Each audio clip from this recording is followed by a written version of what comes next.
आज हम लोग सिंपल इंटरेस्ट का नेक्स्ट चैप्टर देखते हैं। अभी तक हम लोग सिंपल इंटरेस्ट का 3 क्लास हम लोग कर चुके हैं, जिसमें हम लोग बेसिक से लेके एडवांस से लेके और प्रीवियस ईयर क्वेश्चन किए हैं।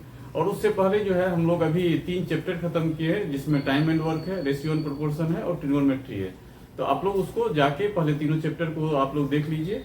और अभी हम लोग सिंपल इंटरेस्ट को आगे देखते हैं। उसमें कोई भी प्रॉब्लम होगा तो आप लोग कमेंट बॉक्स में उसमें पूछिए और उसका आप लोगों को जवाब दिया जाएगा। ठीक है, तो हम लोग इसमें सिंपल इंटरेस्ट में आगे देखते हैं साधारण ब्याज का क्वेश्चन कुछ।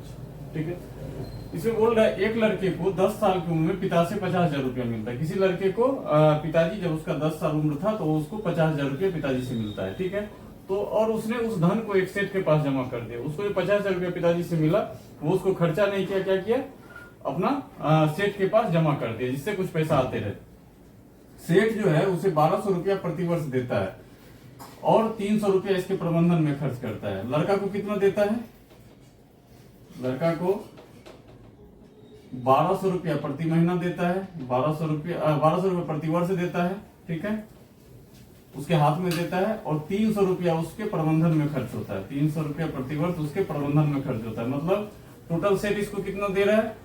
टोटल जो है ये सेठ इनको कितना दे रहा है? 12 3 1500 1500 रुपया प्रति वर्ष इसको दे रहा है अभी। ठीक है, जब लड़का 18 साल का होगा तो सेठ उससे कितना रुपया देगा? यदि साधारण ब्याज की दर 10% है। बोल रहा है 10 साल की उम्र में पैसा दिया तो 18 साल की उम्र बोल रहा है उसको कितना पैसा देगा? कितना साल दिया, कितना साल में देगा? 8 साल में। तो टाइम क्या हो गया? 8 ईयर्स हो गया। ठीक है, रेट कितना है? 10% है। प्रिंसिपल कितना है? 50,000 रुपया है। साधारण ब्याज का फॉर्मूला हम लोग सीधा सीधी लगा देंगे। सिंपल इंटरेस्ट का फॉर्मूला PRT/100 की प्रिंसिपल कितना है? 50,000 इंटू रेट कितना है? 10%। टाइम कितना है? 8 साल डिवाइडेड बाय 100। 2 0 कैंसिल। 8 5 या 40, कितना जीरो? 2 0 यहाँ, 1 0 यहाँ, 3 0। सिंपल इंटरेस्ट कितना हो गया? 40,000। ठीक है, अब क्या है? 1500 रुपया प्रति वर्ष देता है। कितना साल तक दिया होगा? 8 साल तक। तो टोटल कितना पैसा इनको लड़का को वापस कर दिया? 1500 इंटू 8, 15 8 जा 120, 3 0। मतलब 12,000 रुपया इसको वापस कर चुका है। सिंपल इंटरेस्ट इसका बना कितना? 40,000 रुपया। सिंपल इंटरेस्ट इसका 40,000 रुपया बना, तो 12,000 तो इसको वापस कर ही चुका है। तो अभी इसको कितना वापस करेगा? 40,000 माइनस 12,000, कितना? 28,000 रुपया। इसका इंटरेस्ट जो बना है 40,000 रुपया, 40,000 रुपया इसका इंटरेस्ट बना है। उसमें से 12,000 रुपया उसको पहले ही हर साल कर करके दे चुका है। मतलब टोटल में से 12,000 रुपया उसको दे चुका है। अभी उसको कितना देगा? 28,000 रुपया। प्रिंसिपल कितना है? 50,000 रुपया। तो टोटल इसको वापस कितना करेगा? 50,000 प्लस 28,000, 50 20 70 78,000 रुपये। 78,000 जो है ये इसको लड़का को वापस करेगा। इसमें कोई कंफ्यूजन है? 1500 रुपया 8 साल तक, 8 साल तक उसको 1500 रुपया करके उसको दे दिया है लड़का को। ठीक है, मतलब 12,000 रुपया उसको दे चुका है। टोटल इसका लड़का का जो पैसा बनता है सेठ के पास वो कितना बनता है? ब्याज जो है, ब्याज कितना बनता है इसका? 40,000 रुपया ब्याज बनता है। 40,000 में से 12,000 रुपया उसको दे चुका है। अब कितना उसको देना है? 40,000 में से 12,000 दे चुका है, 28,000 रुपया देना है। तो 28,000 ब्याज देना है और प्रिंसिपल भी तो देना है। तो 28,000 ब्याज प्लस 50,000 प्रिंसिपल, तो टोटल हो गया 78,000 रुपया। 78,000 रुपया लड़का को वापस करेंगे। ठीक है, अब हम लोग नेक्स्ट क्वेश्चन देखते हैं। आप लोग इसको समझिए। यदि इस क्लास में थोड़ा यदि फॉर्मूला में किसी में कंफ्यूजन हो रहा होगा तो आप लोग प्रीवियस वीडियो है उसको देखिए। क्वेश्चन हम लोग स्टार्ट करते हैं। देखिए, बोल रहा है जो एक sum of money is lend at 50% per annum for 3.5 years and the same sum lend for 5 years at 15% per annum. एक धनराशि को 15% की दर से 3.5 साल के लिए उधार दिया गया। कोई फिक्स धनराशि है, उसको 15% की दर से कितना? 3.5 साल के लिए दिया गया उधार। और उतना ही धन को, मतलब प्रिंसिपल सेम है, मतलब मूलधन सेम है, उतना ही धन को 15% की दर से 15% हाँ, उतना ही धन को 15% की दर से 5 साल के लिए दिया गया। मतलब दर भी सेम है, लेकिन टाइम जो है अलग है। यहाँ 3.5 साल के लिए उधार दिया गया और उतना ही सम को 5 साल के उधार दिया गया। तो बोल रहे दोनों में से प्राप्त साधारण ब्याज का अंतर 144 रुपया है। तो बोल रहा है जो पहला जो धन 3.5 साल के लिए दिया और 5 साल के लिए जो दिया, दोनों के बीच का डिफरेंस क्या है? सिंपल इंटरेस्ट का 144 रुपया है। तो वो धन कितना है? पहला 3.5 साल के लिए दिया, दूसरा 5 साल के लिए। डिफरेंस कितना है? टाइम का डिफरेंस कितना हो गया? 1.5 साल का। टाइम का डिफरेंस जो है वो 1.5 साल का। यही डिफरेंस तो है 144 रुपीज साधारण ब्याज का डिफरेंस। तो साधारण ब्याज कितना है? 144। प्रिंसिपल हम लोग को क्या करना है? निकालना है। रेट कितना है? 15%। दोनों में सेम रेट है। टी टाइम कितना हो गया? 1.5। 1.5 का मतलब क्या हो गया? 3/2 इंटू 100। समझ ली? 1.5/10। 5 3 जा 15, 5 2 जा 10, 3/2। ठीक है। 3 4 जा 12, 2 4 24, 3 8 जा 24, 5 3 जा 15, सॉरी 3 5 जा 15,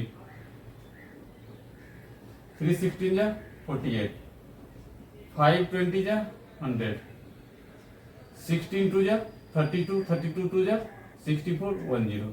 प्रिंसिपल कितना हो गया? 640। जब भी इस तरह का क्वेश्चन रहेगा जहां पे दर समान दिया रहेगा और सिंपल इंटरेस्ट का डिफरेंस बोलेगा, तो बस उसका जो टाइम का जो डिफरेंस रहेगा वही उसका टाइम हो जाएगा और सिंपल इंटरेस्ट का डायरेक्ट फॉर्मूला पे बैठा देंगे। इसमें कुछ करना ही नहीं। सिर्फ ये कॉन्सेप्ट को ध्यान रखिएगा, जहां पे रेट सेम रहेगा वहां सिंपल टाइम का जो डिफरेंस रहेगा वही टाइम हो जाएगा और सिंपल इंटरेस्ट निकाल के आप प्रिंसिपल बोलेगा, रेट को जो भी बोलेगा हम लोग निकाल सकते हैं। ठीक है।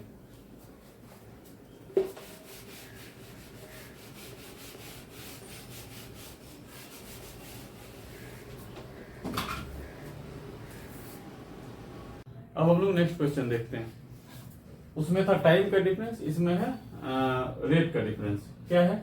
A money lender finds that due to an increase in the rate of interest from 12% to 15%, his yearly income increases by 1 to 1.5. His capital is, मतलब एक साहूकार को पता चलता है कि ब्याज के दर में 12 से 15% की वृद्धि, मतलब 3% की जो वृद्धि है, वृद्धि के कारण उसकी वार्षिक आय में 1215 रुपया बढ़ जाती है। मतलब यदि वो इंटरेस्ट को 12% से 15% कर दे, मतलब 3% बढ़ा देता है, तो उसका ईयरली इनकम जो है 1 to 1.5 हो जाता है। तो इसमें बोल रहे हैं उसकी पूंजी क्या है? प्रिंसिपल निकालने बोल रहे हैं। Principal into rate. रेट कितना है? 3%। 3 टाइम क्या है? 1 साल बाय 100 इक्वल टू कितना है? Simple interest 1 to 1.5, 1 to 1.5। 3 4 जा 12, 0 3 5 जा 50। तो प्रिंसिपल कितना हो गया? 405 और 2 0 यहाँ पे 2 0। ये हो गया हमारा प्रिंसिपल। ठीक है। रेट का डिफरेंस पिछला बार हम लोग देखे थे टाइम का डिफरेंस, इसमें रेट का डिफरेंस जो रेट का डिफरेंस रहेगा वो सिंपल इंटरेस्ट वही है। ठीक है। तो अब फिर हम लोग नेक्स्ट क्वेश्चन देखते हैं। बोल रहे एक राशि को 4 वर्षों के लिए एक निश्चित दर पर साधारण ब्याज पर रखा जाता है। 4 वर्षों के लिए रखा जाता है एक साधारण राशि को। ये प्रिंसिपल है, इसको 4 वर्षों के लिए रखा गया साधारण ब्याज पे। यदि इससे बोल रहा है 3% अधिक दर पे रखा जाता है, समय यही 4 साल के लिए, लेकिन बोल रहा है 3% अधिक रेट पे, मतलब 3% ज्यादा पे रखा जाता है, तो इसकी कीमत जो है 1440 अधिक हो जाती। तो सेम है, वही है। प्रिंसिपल बोल रहा है तो राशि क्या है? तो प्रिंसिपल रेट क्या है? 3%। टाइम क्या है? 4 साल बाय 100 इक्वल टू कितना हो गया? 1440 अधिक हो जाता है। 1440। 4 3 जा 12, 12 जा 144।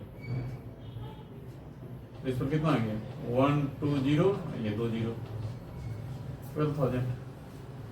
इस टाइप का कोई भी क्वेश्चन रहेगा जो उसका रेट का डिफरेंस या टाइम का डिफरेंस रहेगा, तो सीधा सीधी हम लोग रेट का डिफरेंस निकालेंगे या फिर टाइम का डिफरेंस निकालेंगे और वही हमारा सिंपल इंटरेस्ट हो जाएगा। तो वहां से हम लोग को जो भी निकालने बोलेगा, प्रिंसिपल निकालने बोलेगा प्रिंसिपल निकालेंगे, रेट निकालने बोलेगा रेट, टाइम निकालने बोलेगा टाइम।